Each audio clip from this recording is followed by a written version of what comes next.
I pulled into the Pilot Travel Center lot around 8:45 at night with my gas light on and $73 in my checking account. The place sat right off I-40, about 2 miles outside Kingman, surrounded by empty desert and truck exhaust. Big yellow sign. Rows of pumps under fluorescent canopies. A few semis idling near the diesel islands. I parked my Honda around the side where the employee spaces were marked off in faded white paint. Killed the engine. Sat there for a second. This was it. Graveyard shift. 11 to 7. 4 nights a week to start, maybe 5 if they liked me. I needed them to like me. Benny had been clear about the deadline. End of the month. That gave me 3 weeks to scrape together first month, last month, and deposit for whatever studio I could find that didn't ask too many questions. I'd done the math twice already. It was tight. Possible, but tight. I grabbed my water bottle from the cup holder and locked the car behind me. The air outside smelled like diesel and fryer grease. Warm, even this late. It was early April, but the desert didn't care much about spring. Just hot or less hot. I headed for the front doors. The walk across the lot gave me too much time to think, which was pretty standard for me lately. I kept running through how I'd ended up here in the first place. 6 months ago, I'd been working day shifts at a distribution warehouse over in Bullhead City. Packing boxes, scanning labels, moving pallets. Decent pay. Nothing special, but steady. Then I started sleeping through my alarm. Not on purpose. I just couldn't fall asleep at night, and when I finally did, it was like my brain shut off completely. No dreams, no waking up to check my phone, just gone. First time I missed a shift, my supervisor let it slide. Second time, he wrote me up. Third time was in the same week as the second, and that was it. They didn't yell or anything, just called me into the office, had me sign a paper, and told me to turn in my badge. I'd tried applying for other day shifts after that. Retail, fast food, grocery stores. Most places didn't call back. The ones that did asked why I left my last job, and I never had a good answer. So when the pilot posting said graveyard, I figured it was worth a shot. Nights felt like my last option. Maybe my only option. I pulled open the glass door and stepped into the fluorescent glare. Inside, the place was bigger than it looked from the highway. Rows of snack racks and coolers on the left. Hot food counter and coffee station on the right. Aisles of trucker supplies in the middle. Logbooks, air fresheners, oil, 5-hour energy shots in about 8 different flavors. Register up front with a tall cigarette cage behind it. 2 people stood near the counter. A guy in a pilot polo, maybe early 30s, and a woman with auburn hair pulled back in a ponytail. Both of them looked tired in that specific end-of-shift way. The guy noticed me first. "You Dale?" "Yeah. Keith." He nodded toward the woman. "That's Brenda. You're right on time. Congrats, I guess." Brenda gave me a quick smile. "You're the new graveyard?" "Yeah. First night." "Fun." She didn't sound like she meant it. "Ethel's in back. She'll walk you through everything. Fair warning, she takes the job seriously." Keith snorted. "That's one way to put it." "She's fine," Brenda said. "Just don't mess around during training and you'll be good." I nodded. Didn't really know what else to say. Keith leaned against the counter and stretched his arms over his head. "So what's your deal? You from around here?" "Bullhead City. Been in Kingman about 4 months." "What made you want graveyard?" Brenda asked. I shrugged. "Schedule works better for me." That was the simplest version. True enough. Keith exchanged a look with Brenda. "Well, you'll get plenty of weird out here. Highway brings in all kinds. Lot of truckers," Brenda added. "Lot of people passing through who don't sleep normal hours. You'll see." "Sounds fine." "Oh, it's fine," Keith said. "Just don't expect boring." Brenda checked her phone. We should grab Ethel. She wanted to start handoff by 9. Keith pushed off the counter. Yeah, I'll get her." He disappeared through a door behind the register. Brenda stayed put, scrolling her phone with one hand. I stood there trying not to look as out of place as I felt. "You worked nights before?" she asked without looking up. "Not really. Warehouse stuff. Day shifts." "This'll be different." She glanced at me. "It's pretty dead from like 2 to 5, then you get the early crowd rolling in around 5:30. Truckers, commuters, whoever. That part goes fast." "Makes sense." She tucked her phone into her back pocket. "Keith's gonna tell you about all the bizarre customers we get. He likes that stuff. Honestly, most of it's just highway traffic. People get weird when they've been driving too long." "Sure. But yeah, some of it's weird." I didn't ask what she meant by that. Figured I'd find out soon enough. Keith came back a minute later with a woman in her 40s, dark wavy hair, sharp eyes. She wore the same pilot polo as Keith, but hers looked ironed. Name tag said Ethel Mitchell, assistant manager. She looked me over once. Quick but thorough. "Dale Taylor?" "Yes, ma'am." "Ethel's fine." She moved behind the counter and pulled a clipboard from under the register. "You filled out your tax forms already?" "Yeah. Dropped them off last week." "Good. Your shirt's in back. Size large, right?" "Yeah. Grab it after we finish the walkthrough. You'll shadow me tonight, then tomorrow you'll take point and I'll supervise. Day 3, you're solo unless there's a problem." She set the clipboard down and looked at me straight on. "You're going to see the register, the safe, the cigarette cage, and the back office. Pay attention. I don't repeat myself much." "Got it." Keith grinned. "Have fun, man. We're out." Brenda gave me a little wave. "Good luck." They headed for the door, and just like that, it was me and Ethel. She didn't waste time. "Come around the counter. I'll show you the tills first." Ethel walked me through the register setup. 2 tills, 1 active and 1 in the safe for emergencies. The system was older but not complicated. Scan items, take payment, make change. Pretty standard. She showed me how to process card payments, run age verification for alcohol and tobacco, and pull up the fuel console if someone prepaid at the pump. "Most of your transactions are going to be quick," she said. "Coffee, snacks, cigarettes, energy drinks, fuel purchases. You're not here to chat. Be polite, be fast, move on." "Understood." "If someone asks for a bathroom key, it's on the hook under the counter. If someone asks for a shower key, those are tracked in the logbook. Write down their name and what time you gave it to them. We've only got 2 showers, and sometimes people try to squat." I nodded.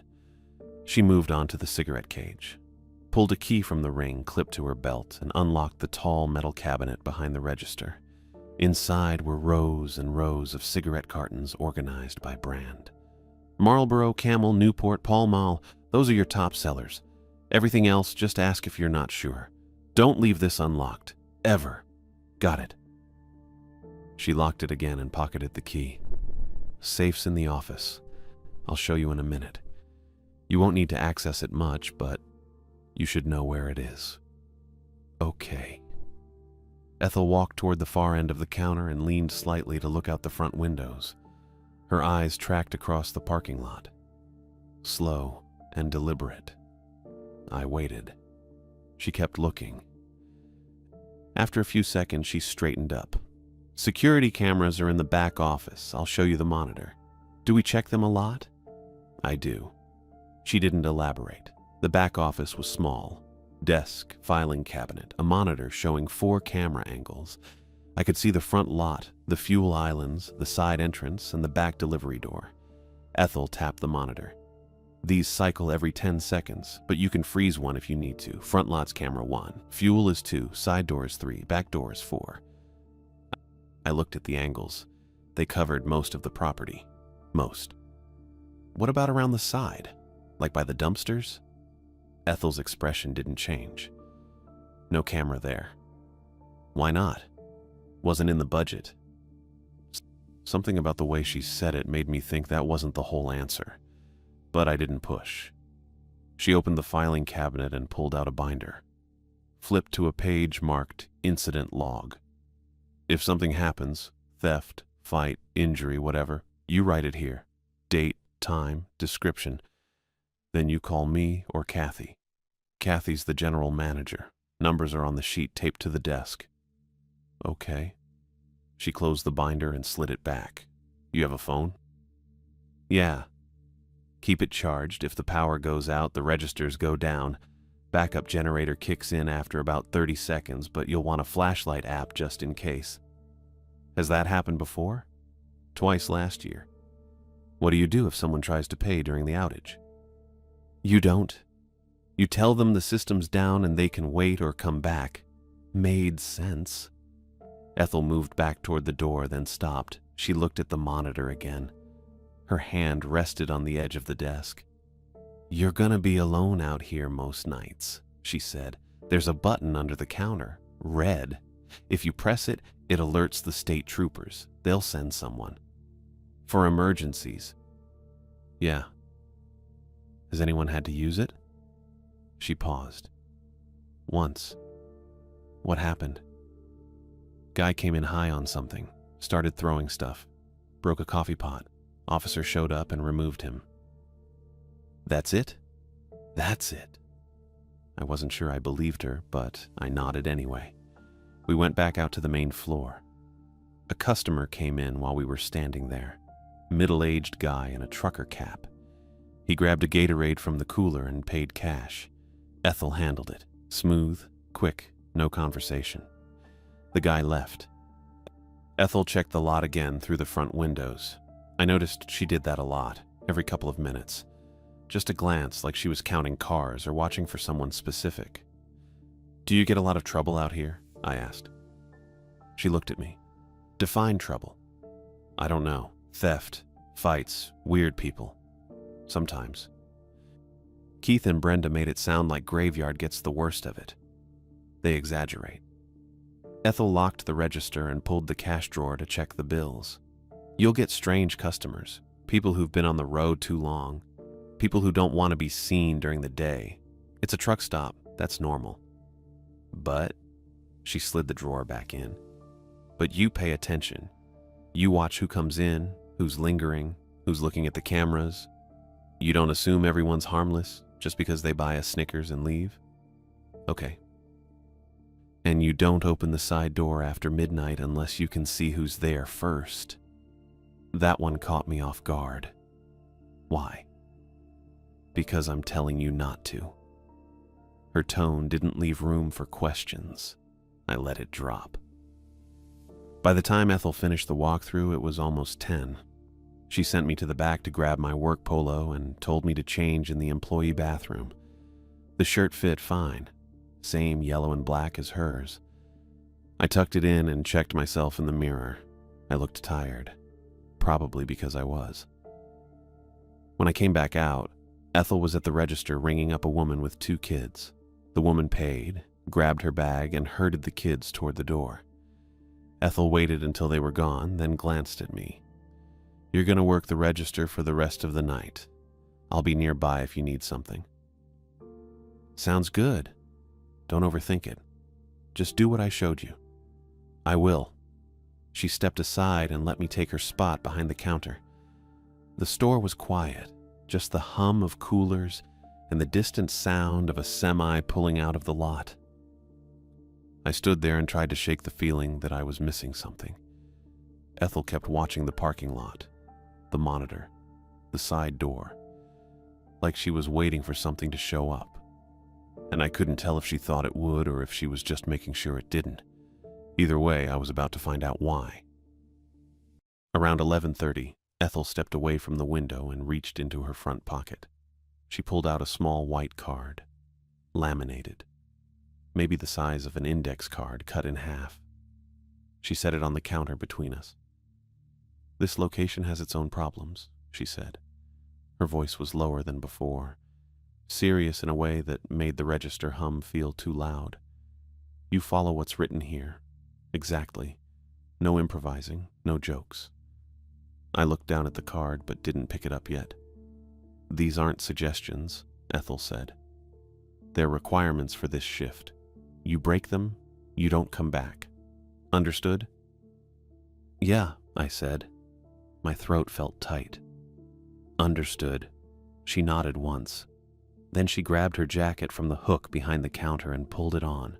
Kathy's the general manager. Her number's on the emergency sheet by the phone in back. Mine's there too. You call if something happens that's not covered by the card. Okay. Keep your phone charged. Keep the panic button in mind. Lock the side door. Got it. Ethel looked at me for a long moment. Then she looked at the card on the counter. Good luck tonight, Dale. She walked out through the front door at 11:45. I watched her get into a silver Camry and pull out of the lot. Her taillights disappeared down the access road. That was it.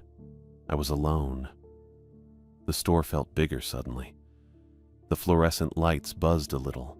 I could hear the coolers cycling and the coffee maker burbling and the distant sound of a semi idling out by the fuel islands. I picked up the card. The front side had 5 rules typed in plain black text. No logo, no header, just numbers and instructions. 1. Do not accept the radio if offered before 3 a.m. 2. If a teenage girl tries to leave a wallet on the counter after 2 a.m., take it to the back office immediately. Do not open it. 3. Keep 1 salt packet beneath the register at all times between 1 a.m. and 5 a.m. 4. At exactly 4:44 a.m., turn off all lobby lights for 1 minute. Stand behind the counter. Do not look outside. 5. If someone knocks on the side door between 3 a.m. and 4 a.m., check the camera first. If you cannot see anyone, do not open the door. I read it twice. Then I kind of laughed, just once. A short, confused sound that came out before I could stop it. It was absurd. It sounded like one of those creepy pasta things Benny used to send me back when we first moved in together. Weird rules for night shifts at gas stations or hotels or whatever. People made them up for fun. Except Ethel hadn't been joking, and the card was laminated. I turned it over. The back was blank. I set it down next to the register and looked around the store. Everything looked normal. Rows of chips and candy, coolers full of drinks, the coffee station against the right wall with its stack of lids and straws and napkins. Then I saw it. A rectangle on the floor, outlined in red tape. It was over by the soda fountain, maybe 3 feet long and 2 feet wide. The tape formed a perfect border, bright against the scuffed white tile. I stared at it. I was certain, completely certain, it hadn't been there earlier. I'd walked past the soda fountain twice during training. I'd noticed the napkin dispenser and the straws and the little plastic tray for lids. I would have seen red tape on the floor. But there it was. I picked up the card again and reread it. None of the rules mentioned tape, or a rectangle, or the soda fountain. I looked back at the outlined space. It was empty. Just tile inside the border. My chest felt tight. I put the card in my pocket and walked over to the rectangle. I crouched down and touched the edge of the tape. It was smooth, stuck flat. Not fresh exactly, but not old either. I stood up and checked the soda fountain. 5 dispensers, ice chute, lid organizer, cup stacks in 4 sizes. Nothing weird. I walked back to the counter. The clock on the register screen said 11:58. I pulled the card out again and focused on Rule 3. Salt packet beneath the register between 1 and 5. I opened the cabinet under the counter. Cleaning supplies, a box of receipt paper, a flashlight with a cracked handle, no salt. I walked over to the hot food area. There was a condiment station next to the roller grill with little bins for ketchup, mustard, mayo, relish, and salt and pepper packets. I grabbed 1 salt packet. It was the cheap kind. White paper with salt printed in red letters. I went back to the counter and put it under the register, tucked it next to the receipt paper so it wouldn't slide around. The clock said midnight. I exhaled. All right. I figured I'd just do the job. Keep busy. Follow the rules if anything came up. Probably nothing would. Probably Ethel was testing me or hazing me, or the rules were left over from some prank years ago and nobody had bothered to update them. probably. I started with the coffee station. 3 pots were less than half full. I dumped them, rinsed the carafes in the little sink behind the counter, and started fresh brews. The machine was loud and smelled like burnt grounds, but it worked fine. While the coffee dripped, I grabbed the cleaning rag from under the counter and wiped down the register. Then the counter itself, then the glass door of the cigarette cage. I checked the camera monitor in the back office, 4 angles cycling every 10 seconds. Front lot, fuel islands, side entrance, back delivery door. Everything was empty except for 2 semis parked out past the fuel pumps. I went back to the front and faced the candy aisle. Snickers, Reese's, Milky Way, Kit Kat. I pulled everything forward so the rows looked neat and full. Then I did the jerky. The bags were stiff and smelled like pepper and salt through the plastic. The bathrooms were next. I unlocked the men's room with the key from under the counter. It smelled like industrial cleaner and something sour underneath. The floor was damp near the sink. I wiped down the counter, checked the stall for toilet paper, emptied the small trash can. The women's room was about the same. Cleaner, maybe, less smell. I locked both doors again and hung the key back on its hook. The clock said 12:32. I checked the cameras again. Still nothing. I walked back to the front and looked at the rectangle by the soda fountain. Still empty. I forced myself to top off the coffee station, added lids to the dispenser, straightened the stir sticks. 12:41. I walked down the center aisle and organized the trucker supplies, logbooks, bungee cords, oil bottles, air fresheners shaped like trees. I checked the cameras. I wiped the counter again even though it didn't need it. 12:55. I stood behind the register and pulled the card out of my pocket. Read the rules again. Do not accept the radio if offered before 3. If a teenage girl tries to leave a wallet after 2, take it to the back immediately. Keep 1 salt packet beneath the register between 1 and 5. At exactly 4:44, turn off all lobby lights for 1 minute and don't look outside. If someone knocks on the side door between 3 and 4, check the camera first. If you can't see anyone, don't open it. I put the card back. I looked at the rectangle. It was still just tape on the floor. Nothing inside it. No marks, no stains, nothing. But I couldn't stop looking at it. Every time I wiped the counter or checked the cameras or straightened a shelf, my eyes went back to that red outline by the soda fountain, waiting for something to appear, or maybe making sure nothing did. At 1:11 in the morning, the whole store shifted. That's the only way I can describe it. The ice machine stopped mid-cycle, just cut out halfway through whatever mechanical process it was doing. The cooler fans went quiet at the same time. All of it together. The silence felt hollow. Wrong. I looked up from the counter. There was a man standing inside the red-taped rectangle by the soda fountain. I hadn't heard the door. Hadn't heard footsteps. Hadn't seen movement in my peripheral vision. Nothing. He was just there, standing in the middle of that rectangle like he'd been placed there. My stomach dropped. He was maybe 50, average height, wore a brown jacket that looked too clean for someone traveling this late. His face was bland, the kind you'd forget 2 minutes after seeing it. Forgettable features, forgettable clothes, forgettable everything, except he'd appeared out of nowhere. I glanced at the security monitor on the wall behind the counter. It cycled through the 4 angles every 10 seconds, and I'd been watching it enough tonight to know the rhythm. Camera 3 showed the side entrance. Camera 4 showed the back delivery door. Camera 1 showed the front lot. Camera 2 showed the fuel islands and part of the interior through the front windows, including the corner where the soda fountain was. The monitor cycled to camera 2. Clean tile. Empty corner. No soda fountain visible from that angle, but the space where the man was standing showed nothing. Just floor. I looked back up. The man was still there, standing in the rectangle, holding a road atlas in both hands, one of those big folded paper ones people used before phones did everything. My skin crawled. I stayed behind the counter, didn't move toward him. Rule 1 said not to accept the radio if offered before 3 a.m. But I had a feeling all the rules were about staying behind the counter, about not approaching things. The man walked up to the register. His footsteps sounded normal, shoes on linoleum. He stopped about 3 feet from the counter and held the atlas at chest height. "Where's the nearest Walmart?" he asked. His voice was flat, no accent, no inflection, just words. I pointed toward the front windows. "Back on the highway, head west toward town. Maybe 10 minutes. There's one on the left, past the first big intersection."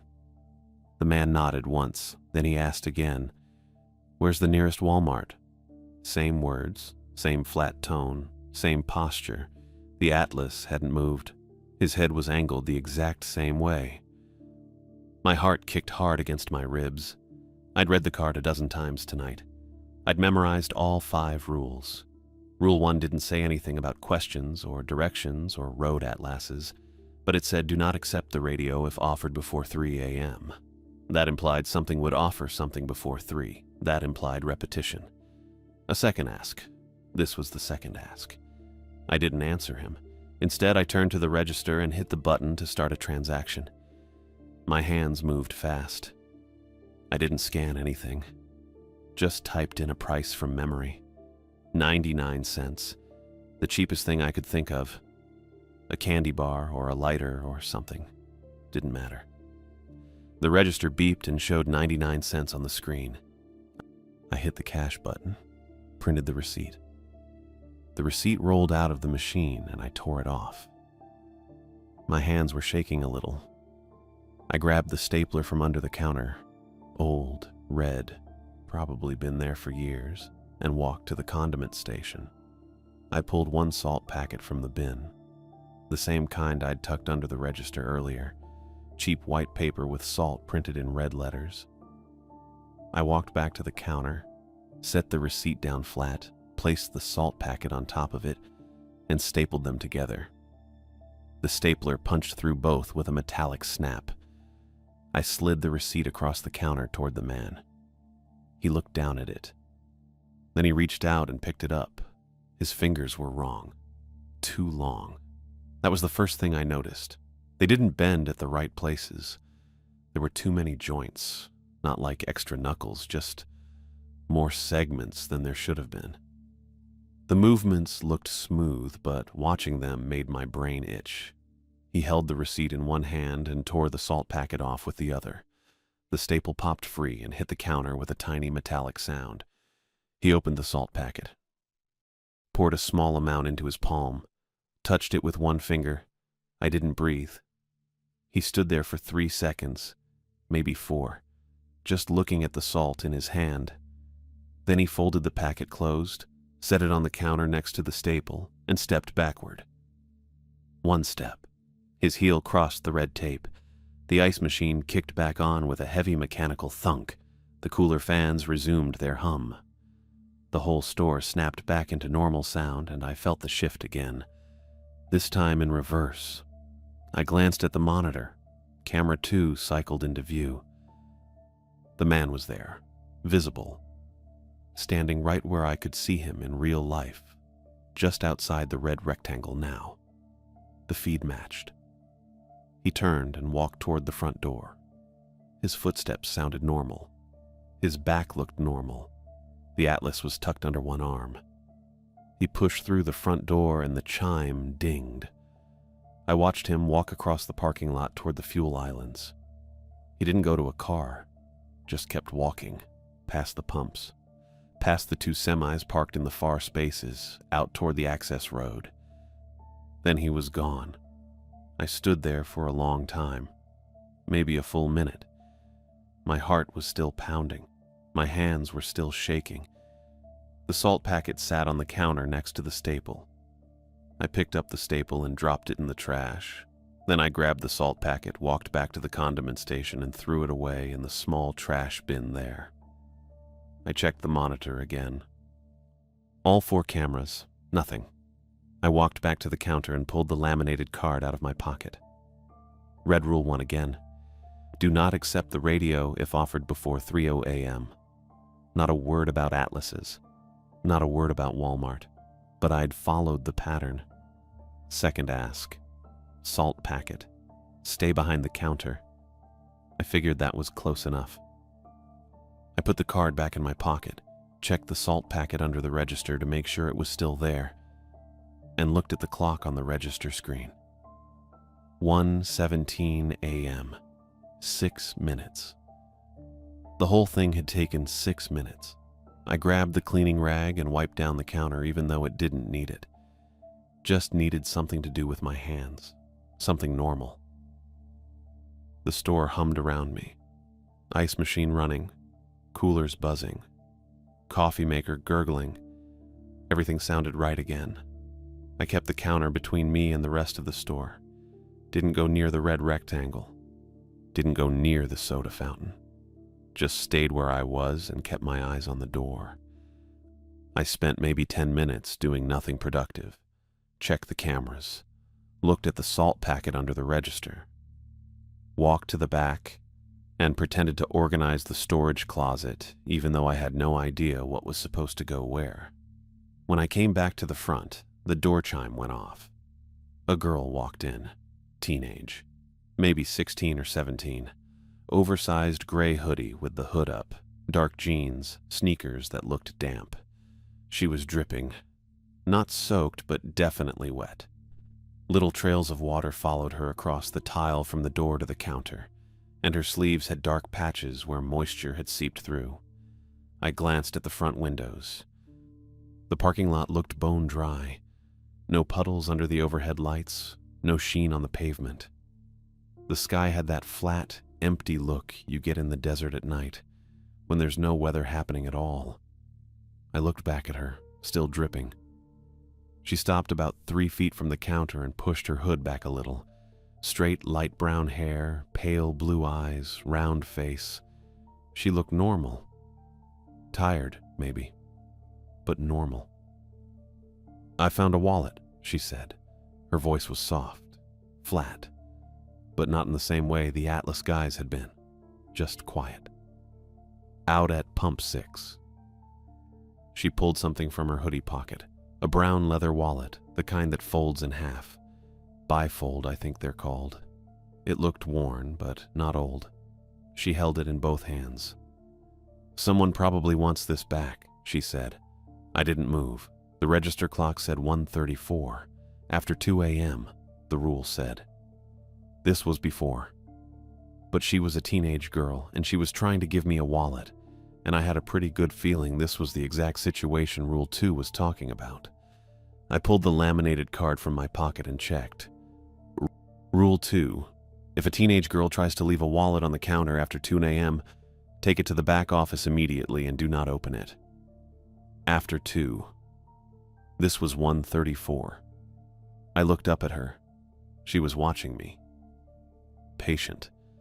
Not annoyed that I was reading a card instead of helping her. "You can take it," she said. "I don't need a reward or anything." I thought about Ethel's face when she'd told me to follow the rules exactly. No improvising. The rule said after 2 a.m. It didn't say anything about before 2. But it also didn't say teenage girls only existed after 2, and the whole reason you write a rule that specific is because the thing happens. I put the card back in my pocket. "You should take it to the state troopers," I said. "There's a post about 15 minutes west, or you can leave your contact info and I'll add it to the lost and found log." She didn't blink, just kept looking at me. "I'd rather leave it here," she said. "We don't usually hold wallets," I said. That wasn't true. I had no idea what we usually did, but it sounded reasonable. She stepped closer. Now she was maybe 2 feet from the counter. Close enough that I could see her hoodie up close. The fabric around her shoulders was definitely wet, darker than the rest. But there were no individual drops clinging to it. Just dampness, spread out evenly. "It'll be easier if you take it," she said. I reached under the counter and tapped the safe twice with my knuckles. 2 quick metallic knocks. I don't know why I did that. The card didn't say to.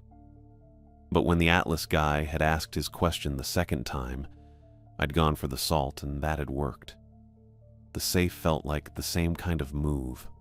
Practical. Specific. The kind of detail that mattered. Her gaze shifted. Not much, just a few inches to my left, like she was focusing on the air beside my shoulder instead of my face. It only lasted a second. Then her eyes came back to me. "I'll just leave it here," she said. She set the wallet on the counter between us, right in the center. Then she stepped back. I didn't touch it. "I can't accept that," I said. She tilted her head slightly. Still no expression, no frustration, no confusion, nothing. "It's not for you," she said. "It's lost property." I looked down at the wallet. It sat there looking completely normal. Brown leather, stitching along the edges, slight crease down the middle from being folded. I grabbed a pen from the cup next to the register. Cheap blue ballpoint with the pilot logo printed on the side. I leaned over the counter and used the pen to push the wallet toward the edge. It slid across the laminate easily. When it reached the edge, I gave it one more nudge and it tipped over and fell onto the floor behind the counter. Soft thud when it hit the tile. I straightened up and looked at her. She looked back. "Okay," she said. Then she turned and walked toward the door. I watched her the whole way. Her sneakers left faint wet prints on the tile, but they faded fast. She reached the door and it swung open without her touching the handle. Maybe she pushed it with her shoulder. Maybe it was just the way she leaned into it. The chime rang. She stepped outside and walked across the parking lot. Slow, steady pace. Not in a hurry. I moved to the front window and watched her through the glass. The wetness on her hoodie didn't move right. I couldn't explain it better than that. It was damp, sure. But when she walked, the fabric shifted, and the wet patches didn't ripple or drip or cling the way water does. They just stayed in place. Flat. Even. She walked past the fuel islands, past the two semis parked in the far spaces, out toward the access road. Then she was gone. I stayed at the window for another minute. The parking lot was empty. Dry pavement, no rain, no puddles, no sign anyone had been there. I walked back to the counter and looked down. The wallet was still on the floor where it had landed. About a foot to the left of the safe, face up, so I could see the leather grain in the stitching. I didn't pick it up. The rule said take it to the back office immediately, but that was only if it happened after 2 a.m., and this had been at 1:34, so maybe the rule didn't apply. Or maybe the rule applied anyway because the situation was close enough. Or maybe I'd already screwed it up by not taking it, and touching it now would make things worse. I left it there. I grabbed the cleaning rag from under the counter and walked to the coffee station, wiped down the counter even though it was already clean, checked the pots. They were still half full and fresh enough. I went to the condiment station and topped off the lids, straightened the stir sticks, opened the cup dispenser and pulled the stack forward so the edges lined up. My hands were shaking a little, so I kept them busy. I walked down the candy aisle and faced all the wrappers forward. Snickers, Reese's, Kit Kat. Pulled them to the front edge of the shelf so they looked full. When I got back to the counter, I checked the clock, 1:41. I looked at the red-taped rectangle by the soda fountain. Empty. But I felt watched. Not the way you feel watched when someone's staring at you. More like the feeling you get when you're alone in a house and you're pretty sure you're alone, but you can't quite convince yourself. I checked the cameras, cycled through all 4 angles. Front lot, fuel islands, side entrance, back delivery door. Nothing. I walked to the front window and looked out at the parking lot again. Still dry. Still empty. The feeling didn't go away. I restocked the cup lids again, even though I'd already done it. Organized the napkins, straightened the straw dispenser. Every time I glanced toward the soda fountain, the feeling got stronger. I kept my back to it and focused on the cups. At 2:36, I smelled pennies. Not the faint metallic scent you get from handling coins. This was thick, sharp. It came from the hallway leading back to the showers and crept forward through the store in a slow wave that made my throat tighten. I stepped away from the counter and looked toward the back. The hallway was empty. Fluorescent lights hummed overhead. But the smell kept coming, spreading across the front of the store like something physical pushing through the air. I backed up to the register. My hand hit something solid on the counter, a small plastic radio I hadn't noticed before. Black casing, retractable antenna, old-school dial tuner. I didn't remember seeing it during training. Didn't remember Ethel mentioning it. I picked it up and turned it over. No dust. The battery compartment had fresh AA inside. The penny smell reached the register. My eyes watered. I clicked the radio on. Static hissed through the tiny speaker. I turned the dial, scanning through dead air and crackling white noise until I hit something around the middle of the AM band. A talk show host mid-sentence, his voice calm and conversational. "Calling from Tulsa, and you're on the air." The smell stopped moving forward. I held the radio and watched the hallway. The metallic scent didn't fade, but it didn't advance either. It stayed right where it was, like it hit an invisible wall at the edge of the front counter area. The radio host laughed. "Well, that's a new one. Hold on, let me..."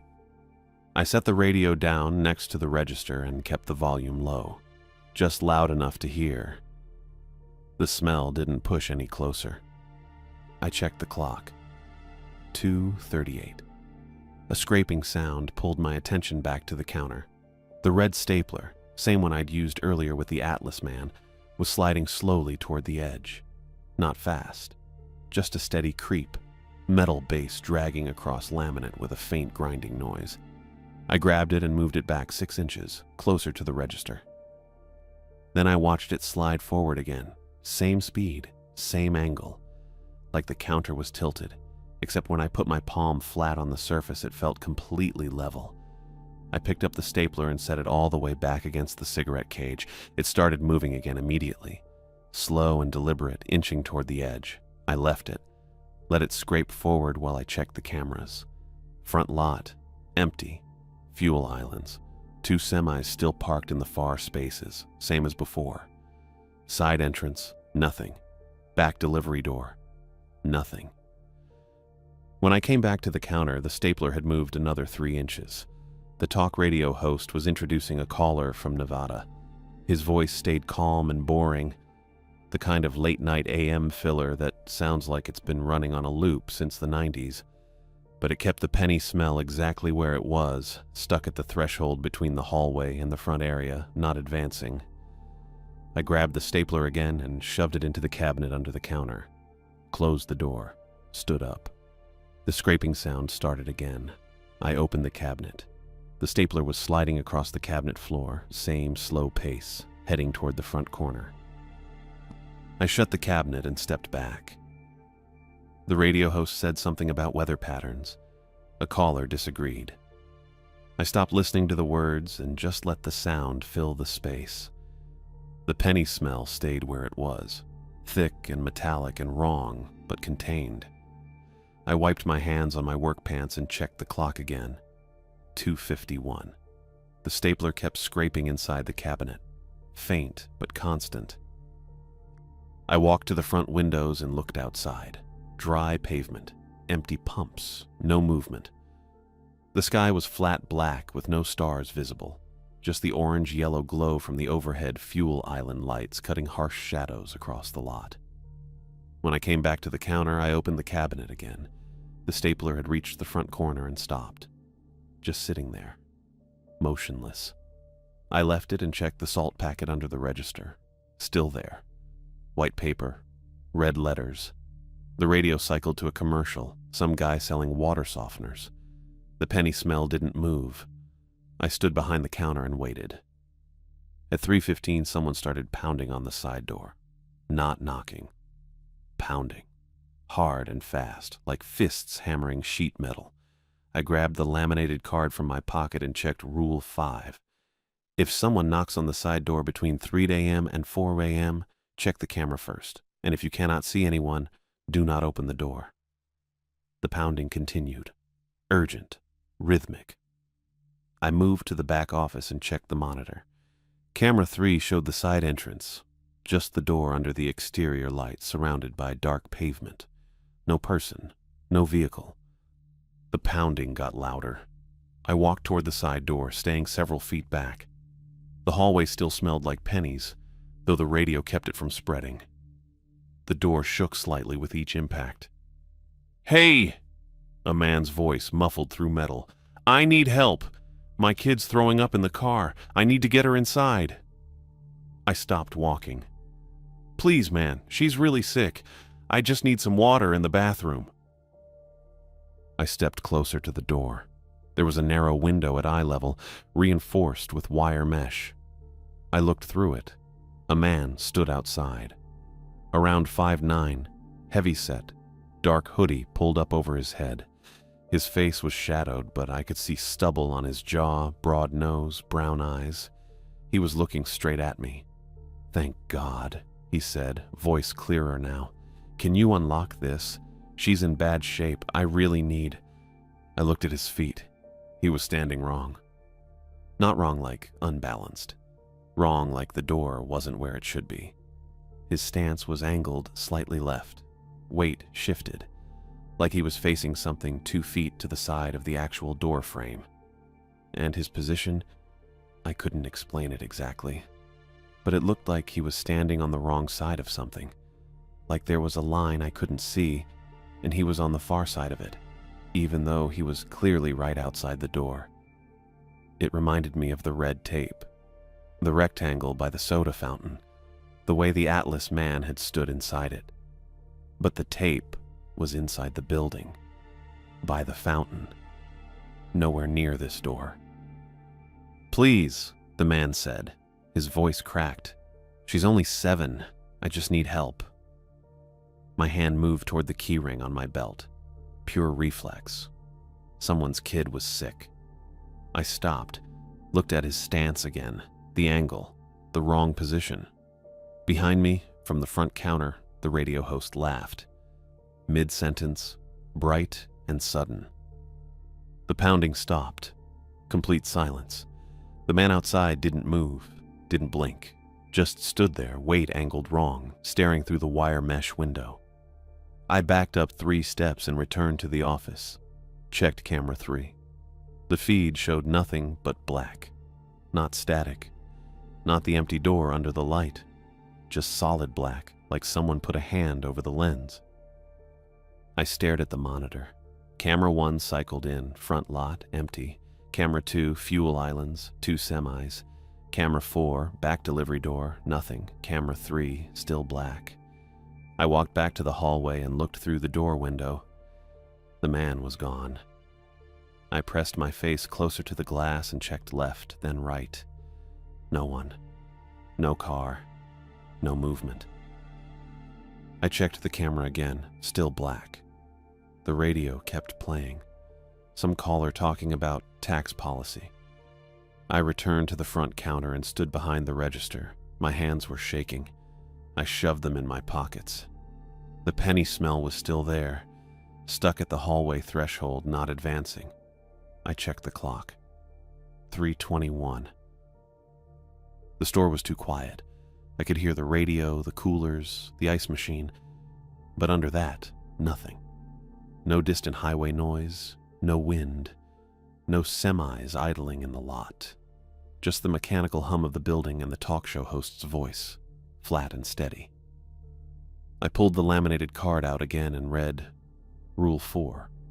At exactly 4:44 a.m., turn off all lobby lights for 1 minute, stand behind the counter, and do not look outside. I checked the clock again. 3:22. An hour and 22 minutes. I put the card back in my pocket and gripped the edge of the counter. The laminate was cool under my palms. The stapler stayed motionless in the cabinet corner. The penny smell stayed in place. The radio kept talking. I watched the clock. 3:23. I didn't want to be here at 4:44. Didn't want to know what happened when the lights went out. But I stayed behind the counter and kept my eyes on the register screen, watching the minutes tick forward. At 4:20 in the morning, the front door chimed. I looked up from the register where I'd been staring at the clock for the past hour, and a state trooper walked in. Tall, maybe 6'1", close-cropped black hair, clean uniform with a duty belt and polished boots. He stopped just inside the door and scanned the store once, methodical, like he was cataloging everything. "Who's working tonight?" he asked. His voice was calm, official, the kind of tone that should have been reassuring. "Just me," I said. He nodded and walked toward the counter. His eyes tracked left to the condiment station where the salt packets sat in their bin, then right to the radio, still playing low on the counter next to the register. He didn't react. Didn't ask why there was a random radio sitting there or why I looked like I'd been awake for 3 days straight. Just looked at them and kept walking. That bothered me a little. "Zachary Lawson," he said when he reached the counter. He didn't offer a hand. "State Patrol. Got a call about suspicious activity at this location." I hadn't called anyone. The panic button was still untouched under the counter. "I didn't report anything," I said. "Didn't say you did." He glanced at the radio again, then back at me. "You doing okay?" I opened my mouth to answer and realized I didn't know what to say. The penny smell was still stuck at the hallway threshold. The stapler was still motionless in the cabinet corner. Camera 3 was still showing solid black on the monitor in back, and the clock said 4:21, which meant 23 minutes until I had to turn off all the lights and stand here in the dark. "Yeah," I said. Trooper Lawson watched me for a second longer than felt normal. Then he said, "I can wait outside until sunrise if you want. Keep an eye on things." The relief hit me so hard I almost laughed. Someone official, someone with a gun and a radio and backup. Someone who could see me and talk to me and wasn't dripping phantom water or asking the same question twice. "That'd be good," I said. "Thanks." He nodded once and turned toward the door. I came out from behind the counter and walked with him across the tile, past the red rectangle by the soda fountain. Empty. Still empty. The trooper's boots made solid sounds on the floor, normal and real, and I focused on that. We reached the front doors, and he pushed through first. The chime rang. I stepped out after him into the cool desert air, and the parking lot lights flickered. Just once. A quick dip and surge. I looked toward the curb where his cruiser should have been parked. Nothing. The lot was empty. Flat pavement. Fuel islands with their orange-yellow glow. 2 semis in the far spaces. No black and white, no light bar, no vehicle at all. I stopped walking. Trooper Lawson turned back and looked at me. His expression didn't change. "The lot's empty," he said. Calm, matter of fact. It always was. He said it like I was the one confused. Like I'd imagined him driving up and parking and walking inside through a door that required a vehicle to reach in the first place. I took a step back toward the entrance. "You didn't drive here," I said. "No." "Then how?" "I've been here the whole time." He tilted his head slightly. "You just didn't see me yet." The parking lot lights flickered again. Longer this time. When they came back up, Trooper Lawson was still standing there, 3 feet from the door, hands resting easy on his belt, watching me. I turned and walked back inside. Fast. The chime rang behind me and I grabbed the door and pulled it shut, flipping the lock with shaking hands. The deadbolt clicked into place. The radio on the counter clicked off. Not static, not a fade, just off. Instant silence where the talk show host had been mid-sentence. The penny smell surged forward. It hit me like a wall, thick and sharp and metallic, flooding out from the hallway and spreading across the front counter area in one heavy wave. I backed up against the cigarette cage and checked the wall clock above the coffee station. 4:38, 6 minutes. The clock's second hand moved forward. Slow. Too slow. Like it was dragging itself through something thick. I pulled the laminated card from my pocket and read Rule 4 again, even though I'd memorized it an hour ago. At exactly 4:44 a.m., turn off all lobby lights for 1 minute. Stand behind the counter. And do not look outside. I shoved the card back in my pocket and looked at the front doors. Condensation was forming on the glass.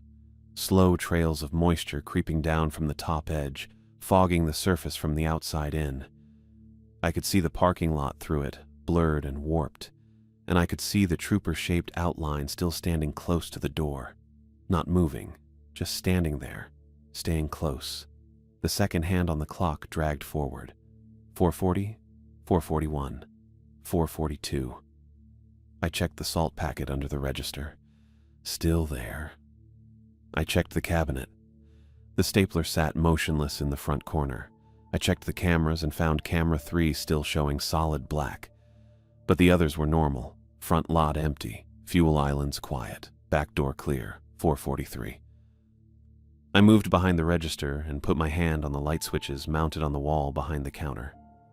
3 toggles. One for the fuel island overheads. One for the back offices and storage. One for the main lobby. I rested my fingers on the third switch and watched the clock. The second hand crept past the 12. 4:44. I flipped the switch. The lobby went dark. Not complete. The glow from the fuel islands outside came through the windows, orange and faint, and the exit signs over the bathrooms stayed lit. But the overheads were off, the fluorescents silent, and the shadows filled in thick around the edges. I started counting. 1, 2, 3. The red tape around the rectangle by the soda fountain started glowing, pale blue. Soft at first, then brighter, like someone had run a highlighter along the edges and hit it with a black light. The glow spread up from the floor, illuminating the tape in a thin line that marked the boundary clear and sharp. I understood. It was a boundary, a line something couldn't cross. The Atlas man had appeared inside it and couldn't leave until I gave him the receipt. The girl had stayed outside it.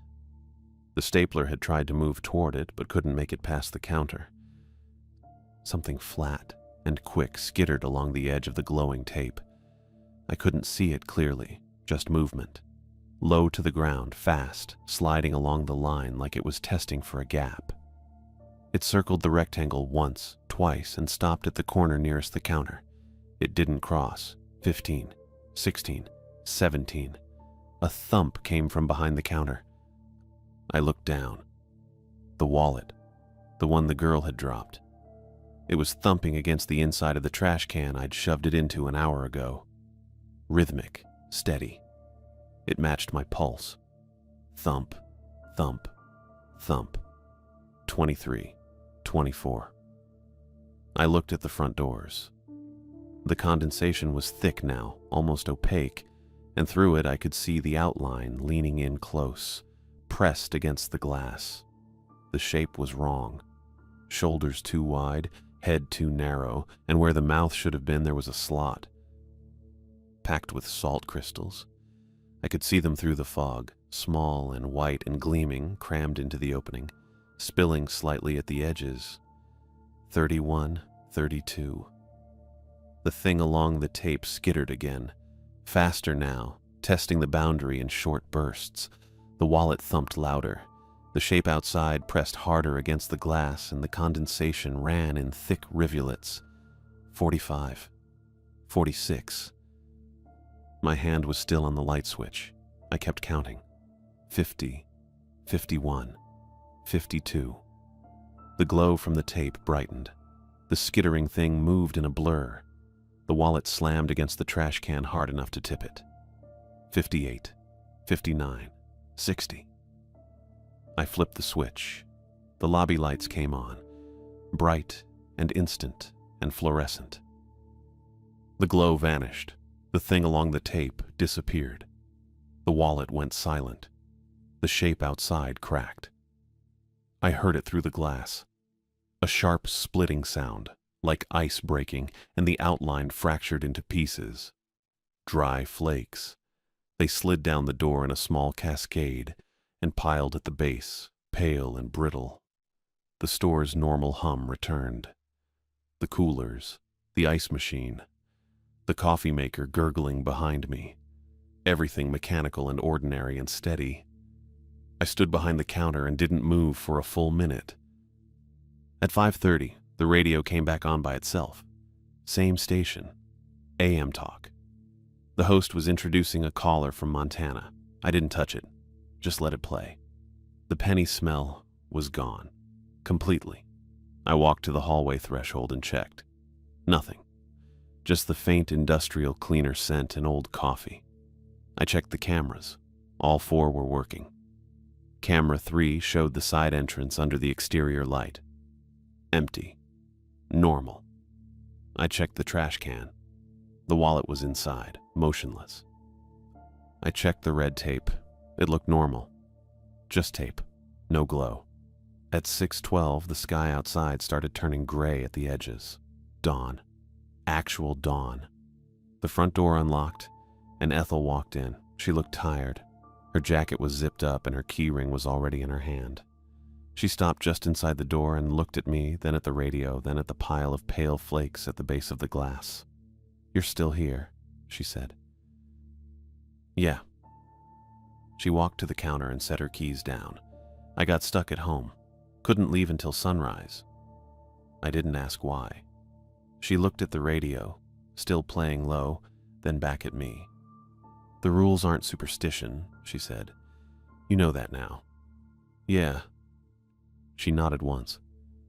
Then she saw the flakes and crouched down next to the door, studying them without touching. "What was it?" "Trooper," I said. "I think." She stood and walked behind the counter, pulling a disposable coffee cup from the stack and handing it to me. "Sweep them up.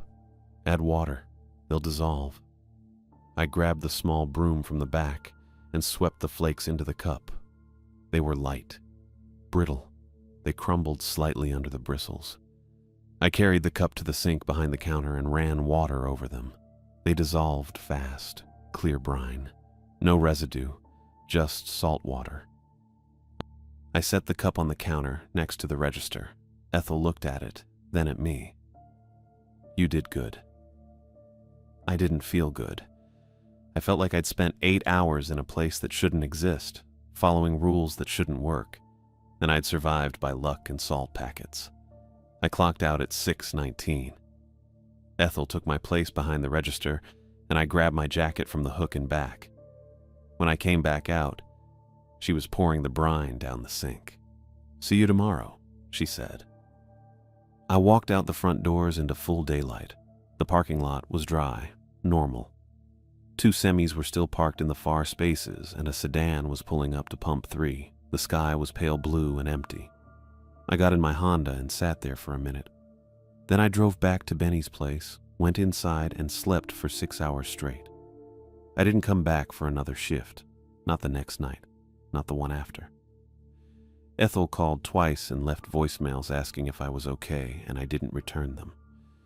Kathy called once from the main office and said I'd be marked as a no-call, no-show and terminated if I didn't respond within 24 hours. I didn't respond. I lost the job. The one that was supposed to save me. The one that was supposed to cover first month, last month deposit. The one that was supposed to fix everything.